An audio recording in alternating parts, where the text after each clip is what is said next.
네, 강프로입니다. 에이징랜드 봅니다. 자, 에이징랜드가 금요일날 20% 상승을 했고요. 시간에서는 2% 빠졌어. 거래대금도 꽤 많이 터졌어요. 시간의 거래대금이 한 25억 정도 터졌으니까 상당히 많은 시간의 거래가 터졌다고 볼 수 있겠죠. 물론 본장에서 거래가 훨씬 더 많이 터지죠. 자, 근데 이걸 보셔야 됩니다. 에이징랜드는 뭐 다들 아실지 모르겠지만 디자인하우스예요. 디자인하우스. 디자인하우스가 반도체 그리고 파운드리 쪽입니다. 파운드리 쪽. 자, 근데 최근에는 호재가 하나 있죠. 하이닉스와 ESSD 관련돼서 협약을 맺었다는, 그렇죠, 이런 내용이 있습니다. 자, 우리가 이거 하나 보겠습니다. 에이징랜드는요, 디자인하우스라 그랬죠. 디자인하우스가 뭘 하는 데냐, TSMC가 있고요. TSMC에서 엔비디아 그리고 뭐 애플 그리고 퀄컴, 테슬라 그리고 인텔까지 이제, 그리고 AMD 원래부터 고객기업 이런 쪽에서 TSMC한테 제조를 맡깁니다. 이런 식으로. 그렇죠. 지금 이 모든 기업, 이름만 대면 알만한 기업들이 모두 다 TSMC에서 만들어줘요. 그러면 TSMC에서는 일을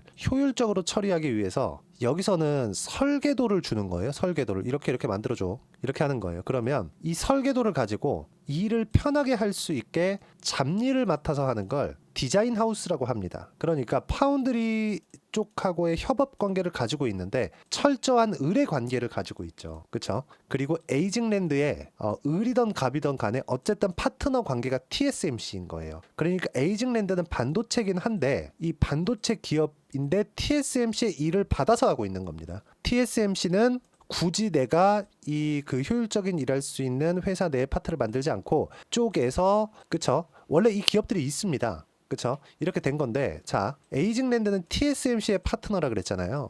여기서 삼성 파운드리, TSMC 경쟁사라고 하기도 이제는 좀 어렵죠. 삼성 파운드리의 파트너가 있겠죠. 그 파트너가 어디냐? AD 테크, 가온 칩스, 코아시아, 이렇게입니다. 그쵸? 어떻습니까? 떨어졌었잖아요. 근데 지금 어떻게 되나요? 이것만 올라가죠. 삼성 파운드리 지금 안 좋죠.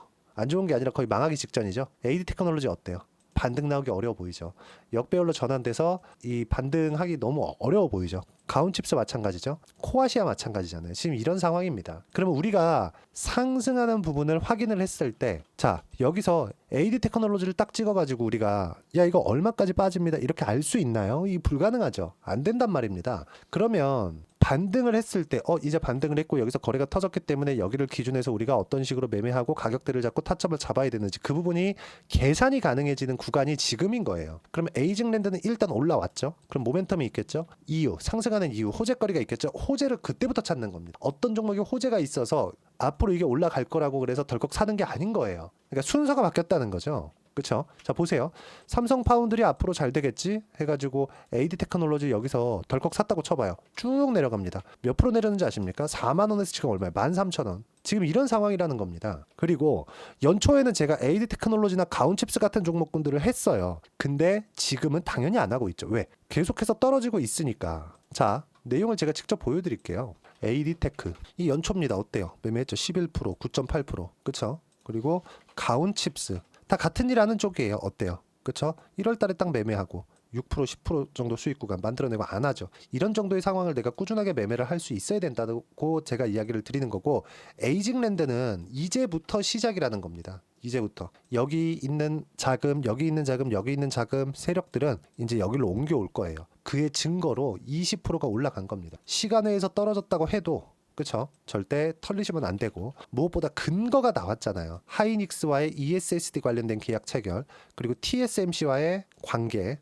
TSMC에서 지금 일이 너무 많아서 난리인데 에이징랜드 말고 다른 업체랑 뭐 다시 뭐 계약을 하고 손 맞추고 이거 합니까? 안 하죠. 그쵸? 지금 TSMC가 너무 잘 나가고 있는 상황에서 여기 에이징랜드가 가지고 있는 뭐 파이가 뭐 크진 않죠. 원래 디자인하우스의 위치가 그러니까. 근데 좋은 점, TSMC라는 파트너를 가지고 있다는 거. 그리고 무엇보다 뭐가 발생하고 있는 겁니까? ESSD 관련해서 하이닉스하고도 협업 관계에 있다는 거. 자, 근데 하이닉스하고 TSMC 그리고 하나 더 할까요? 엔비디아까지 포함하면 뭐가 됩니까? 지금 AI 반도체의 핵심입니다. 핵심. 그쵸? 핵심이에요. 그러면 다 끝난 거예요. 그쵸? 에이징랜드는 추가적으로 상승 가능하다. 근데 단기간에 여기 20일 이평선의 이격도만 보더라도 몇 프로입니까? 20%죠. 단기간에 조정이 나올 수 있기 때문에 그 조정을 피하고 내가 매매를 했을 때 효율적으로 매매를 할 수 있다는 점, 이런 부분들을 제가 어떤 식으로 매매하는지 그 결과는 아까 전에 말씀드렸죠. 이런 식으로. 그렇죠? 제가 실제 타점을 이야기를 드리는 거고, 다른 종목을 보더라도요. 알테오젠 같은 종목들 보세요. 그렇죠? 이런 구간, 이런 구간, 이런 구간 꾸준하게 수익 구간 만들어내고 있죠. 이런 내용들을 제가 소통방에서 하나하나 이야기를 드리고 있습니다. 뭐 지난주에도 계속해서 바이오를 저는 집중해서 했습니다. 근데 반도체 종목군들 중에 지금 매매할 수 있는 거 하이닉스밖에 없는데, 하이닉스를 살라고 하니까 변동성 측면에서 바이오를 하는 게 더 낫고, 때마침 에이징랜드가 올라오기 시작한 겁니다. 그리고 나서 내용 파악은 아까 전에 말씀드렸었던 거예요. 다음 주부터 에이징랜드를 포함해서 반도체 종목군들 타점 잡지만, 반도체 종목군은 당장에는 지금 에이징랜드 말고는 할 수 있는 게 없다. 그리고 그 내용, 실시간 타점을 여기 이런 식으로 해서, 그렇죠? 이런 식으로 소통방에서 제가 하나하나 빠짐없이 이야기를 드리고, 분명히 제가 장중에도 이렇게 이야기를 드리고 있습니다. 그렇죠? 시황 관련해서 어떤 식으로 매매해야 되는지 이야기를 드리고 있으니까 구독과 좋아요, 댓글 하나씩 달아주시면 무료 입장 가능합니다. 소통방에. 그리고 010-8713-1916으로 구독이라고 문자 보내주시면 소통방 입장 링크를 순차적으로 공유를 해드리도록 하겠습니다. 어떤 식으로 매매를 해야 되고 어떤 식으로 내가 가격대를 잡아야 되는지 그 부분에 대해서 제가 이야기를 드리는 겁니다. 자, 그러면 왜 올라갈 수밖에 없는지 그 모멘텀 관련해서 이야기를 드릴게요. 에이징랜드의 실적을 한번 보겠습니다. 보세요. 어때요? 적자예요. 돈을 못 벌어요. 그렇죠? 21년, 22년, 23년 TSMC는 돈을 엄청나게 많이 버는데 에이징랜드는 어떻습니까? 적자예요. 돈을 못 벌고 있죠. 그래서 주가가 올라가는 거. 잘 들으세요. 알테오젠 적자예요. 그렇죠?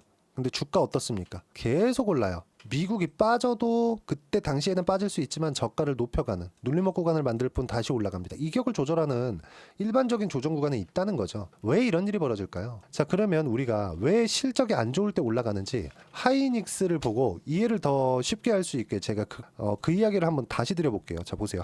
하이닉스 보면 어떻습니까? 지금은 조정을 받고 다시 올라가는 구간 잡고 있지만 주봉 돌려봅니다. 어때요? 23년 초에 올라갈 때 23년도에 어떻게 됐는지 아시죠? 하이닉스 적자였습니다. 근데 주가 올라가죠. 왜 그럴까요? 선반영하니까 미래 가치가 좋아지는 이런 부분들을 우리가 알고 파악할 수 있어야 되고, 거기서 가격대를 잡을 수 있어야 됩니다. 그런 부분들을 이해를 했을 때 내가 매매를 어떤 식으로 하는지, 이런 식으로 꾸준하게 매매를 진행할 수 있다는 거고, 이 내용을 어떤 식으로 타점을 잡을지에 대한 부분을 여기 소통방에서 제가 이야기를 드리고 다 무료로 진행하고 있으니까 구독과 좋아요 그리고 댓글 하나씩 달아주시고 010-8713-1916으로 구독이라고 문자 보내주시면 소통방 입장 링크 제가 순차적으로 공유를 해드리도록 하겠습니다. 어떤 식으로 가격을 잡아야 되는지 정말 집중해서 보셔야 되고, 무조건 가격 보셔야 되고요. 가격 외적인 다른 부분은 가격을 본 다음에 보시라고 이야기를 드리는 겁니다. 모멘텀 좋고요. 왜?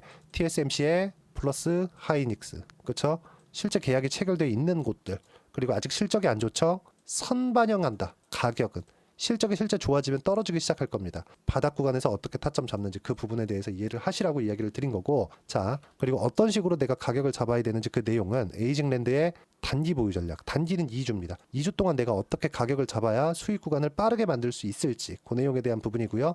이 내용도 다 무료로 진행하고 있으니까 010-8713-1916으로 에이징랜드라고 문자 보내주시면 단기 보유 전략, 가격 전략 함께 공유해 드리도록 하겠습니다. 자, 무조건 에이징랜드 다음 주에 올라갑니다. 근데 내가 가격을 어떻게 잡는지에 따라서 상황이 좀 많이 달라질 테니까 그 부분에 집중하셔야 되고요. 무엇보다도 제가 연말 그리고 연초까지 어떤 종목을 잡아야 되는지 딱 한 종목 집어놨으니까 영상 끝까지 시청하시고 모든 분들이 성공 투자하셨으면 좋겠습니다.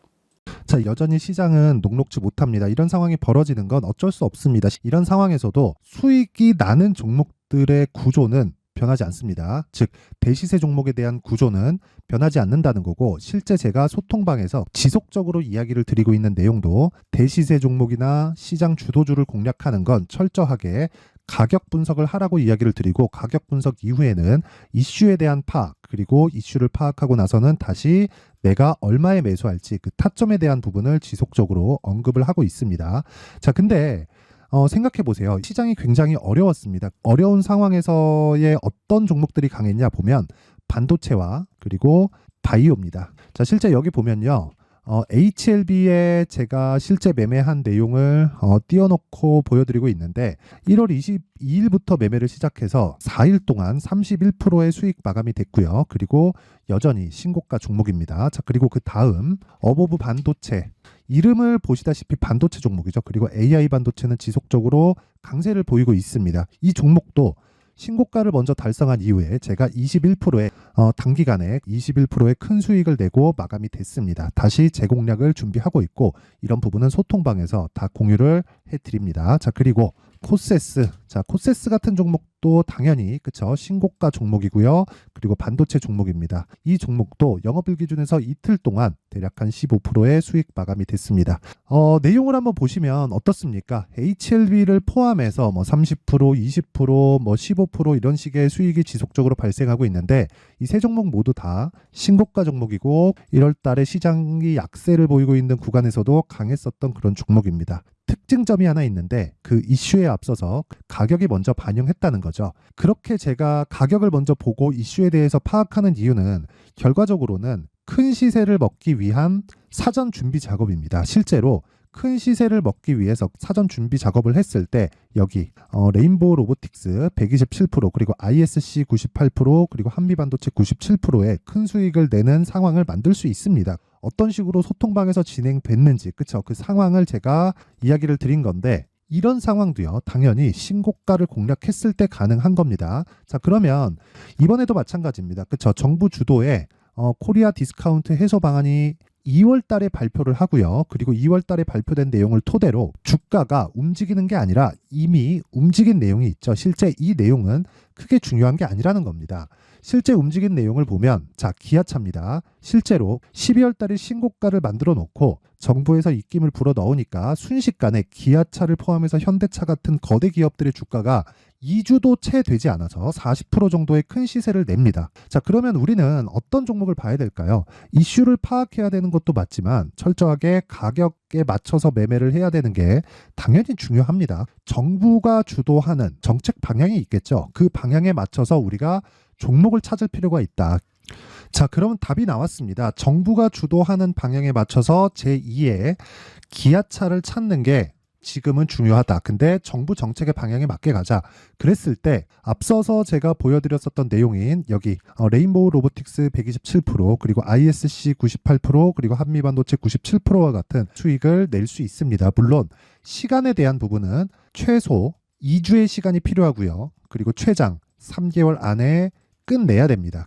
자, 기아차의 시세를 보셨던 것과 같이 2월 달에 정부 정책의 방향이 결정되고요. 바로 3월 달이면 시행입니다. 자, 그러면 우리는 거기에 맞춰서 당연히 종목을 찾아야 되고 제가 제2의 기아차를 찾아놨습니다. 제가 아까 전에 소통방에서 이야기를 드렸었던 내용 다 공개를 해드렸는데 그 내용처럼 종목만 받고 싶다 하시는 분들은요. 상단에 있는 제 전화번호로 대시세, 자, 대시세라고 문자를 보내주시면 정부 정책의 방향에 맞는 종목을 모든 분들에게 무료로 공개를 해드리도록 하겠습니다. 자, 제가 원하는 건 채널 성장이 목적입니다. 자, 그래서 구독과 좋아요 꼭 좀 부탁드리고요. 모든 분들이 정부 정책에 맞는 방향으로 매매를 이어가서 큰 수익 보셨으면 좋겠습니다.